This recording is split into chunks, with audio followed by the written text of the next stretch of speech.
Olá, eu sou a Leide Gonzaga, UX Research no time da Raia Drogasil. Hoje eu ajudo a operacionalizar e escalar pesquisas para todo o capítulo de design. Hoje vamos falar sobre alguns métodos e técnicas que podem nos ajudar nesse momento, como entrevistas com usuários, análise competitiva, teste de usabilidade e análise heurística.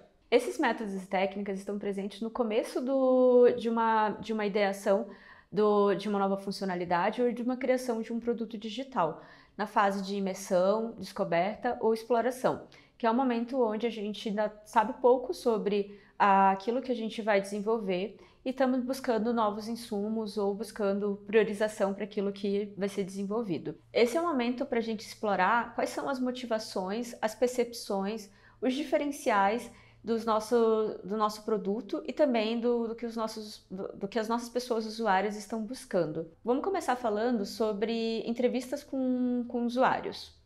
Ela é bem importante para que a gente tenha um contato com quem de fato vai utilizar o nosso produto. É um momento onde a gente consegue explorar bastante coisa, principalmente sobre motivação, contexto de uso, dores, expectativas que essas pessoas têm em relação ao nosso produto. Para a definição de quem são essas pessoas que você vai entrevistar, é importante que você tenha em mente alguns pontos, como por exemplo, a diversidade de perfis, para que eles reflitam de fato quem são as pessoas que vão utilizar o teu produto. Então, vamos supor que você esteja com essa nova funcionalidade, onde você quer pegar essas pessoas, né, e entender um pouco mais sobre esse perfil de comportamento de pessoas que compram online, para entender quais são os objetivos delas, qual é a frequência de compra que elas têm, por que elas compram determinados produtos em determinados períodos. E então, para isso é importante que o primeiro passo que você tem em mente é um bom roteiro. Esse roteiro tem que ter qual é o objetivo que você vai ter com essas entrevistas, quem são as pessoas que você vai entrevistar, de acordo com essa diversidade de perfis que a gente está buscando, quanto tempo vai durar essa entrevista, se vai ser algo, eu recomendo que seja algo em torno de, no mínimo, uns 20 a 30 minutos e no máximo 1 hora. Um pouco mais que isso acaba ficando cansativo e a pessoa acaba perdendo um pouco o foco também daquilo que você está tentando investigar. Se você vai bonificar essa pessoa de algum modo, seja através de um brinde ou algum valor financeiro, deixar claro qual que é isso e também qual é a expectativa que vai ter em torno desse momento da entrevista, tá? E deixar a pessoa muito à vontade para que ela não seja enviesada em relação às respostas dela, para que ela te agrade ou ela ache que esteja sendo julgada nesse momento. Deixar um clima seguro para que ela se sinta à vontade em responder de modo sincero. No roteiro, é importante também que você coloque, além dos objetivos, temas que você quer explorar, para que não fiquem perguntas tão do tipo sim ou não, e aí vire um monólogo ou que você consiga explorar pouco aquilo que está sendo dito. E sempre fique muito à vontade em mudar o roteiro, ter pontos de fuga, para se você vê que a pessoa ela tá às vezes trazendo alguma coisa que você não esperava, mas que é muito rico na resposta dela, que você ainda não tinha pensado naquilo na hora do próprio roteiro.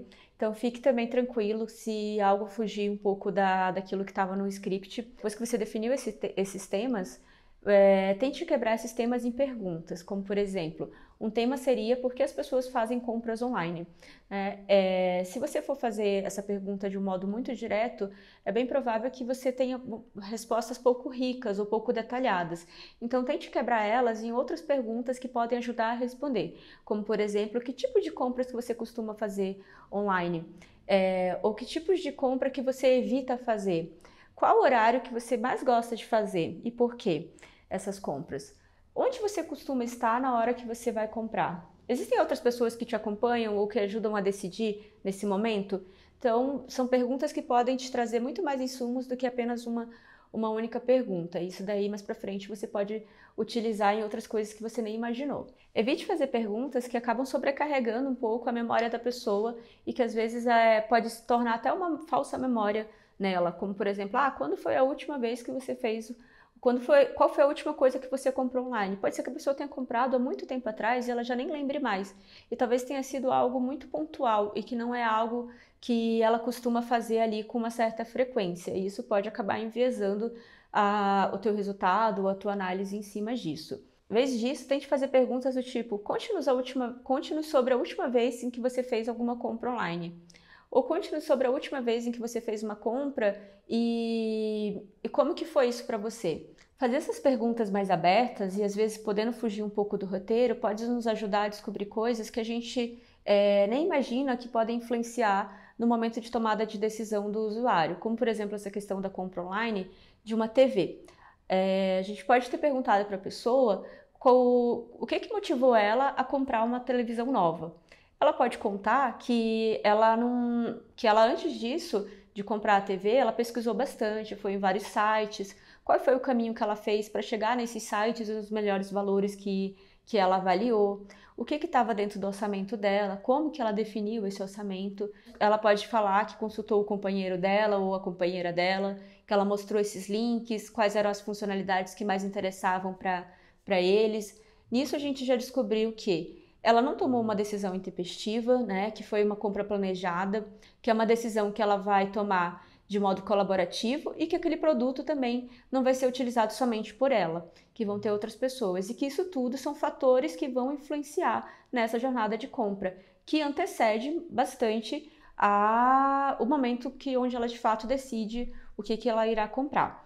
Olha só quanta coisa legal a gente descobriu nisso. Afinal, as pessoas, elas são feitas de bastante motivação, emoções e isso influencia bastante também nas tomadas de decisão. E isso acaba indo muito além de uma funcionalidade no site, como por exemplo esse clique de compra.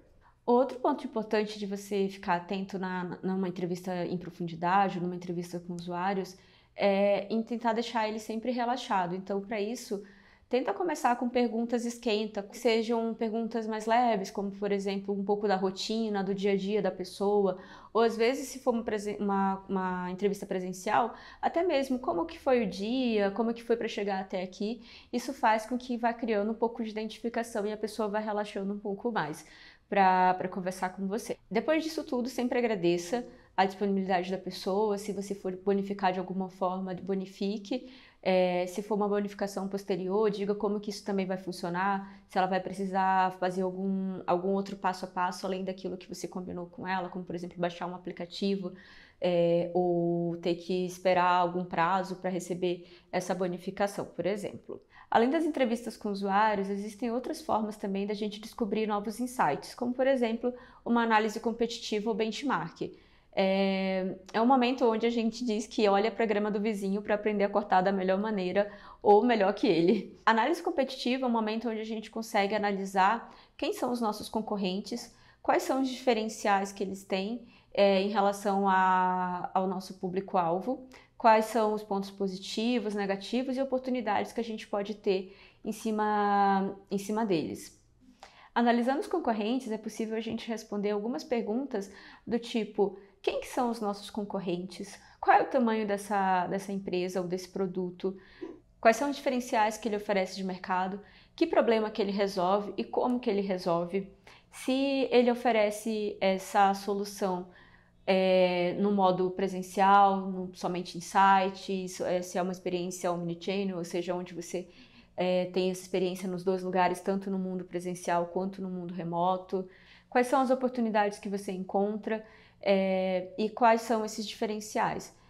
Depois que você reúne tudo isso, você também pode analisar outros fatores que têm mais a ver com o teu site ou o teu produto em específico, como por exemplo, paleta de cores, a parte visual, se é uma linguagem mais marqueteira ou se é uma linguagem mais formal, quem que é o público que ele se propõe, porque às vezes a gente tem funcionalidades que são parecidas, mas não necessariamente são diretamente relacionadas com aquilo que a gente também está se propondo a fazer.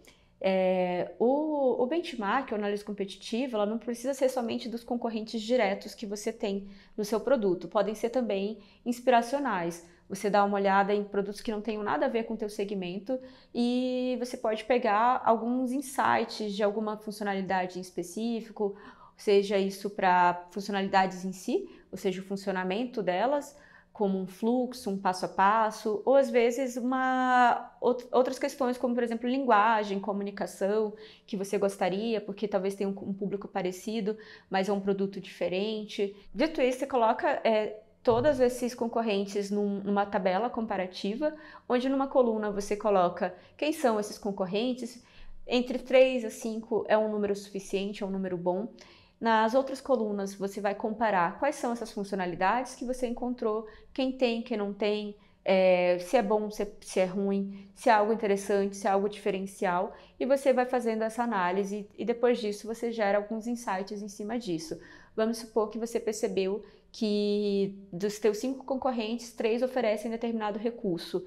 Ali já é um sinal de que você precisa se adequar, por exemplo, àquela necessidade, porque senão talvez as pessoas estranhem não ter aquele recurso no teu produto. Elas podem sentir falta. E depois disso você faz ali então quais são os teus acionáveis, né, os teus entregáveis em cima disso. Eu acho que a gente, de acordo com o nosso contexto, as nossas necessidades, recursos financeiros, vamos focar nesses e nesses diferenciais que a gente descobriu nessa análise competitiva. Reforçando então tudo o que foi dito até aqui, para a criação de novos produtos digitais, é interessante você começar com entrevistas com usuários para ter esse primeiro contato com as pessoas que vão utilizar o teu produto ou serviço e com uma análise competitiva, onde você consegue entender um pouquinho mais sobre como que está o mercado, quem são teus concorrentes, quais são os diferenciais e oportunidades que você tem em cima disso. Se você gostou desse conteúdo, curta e compartilha, inscreva-se no canal e dá uma olhadinha aqui no nosso canal que tem bastante conteúdo sobre pesquisa e design. E tchau, até a próxima!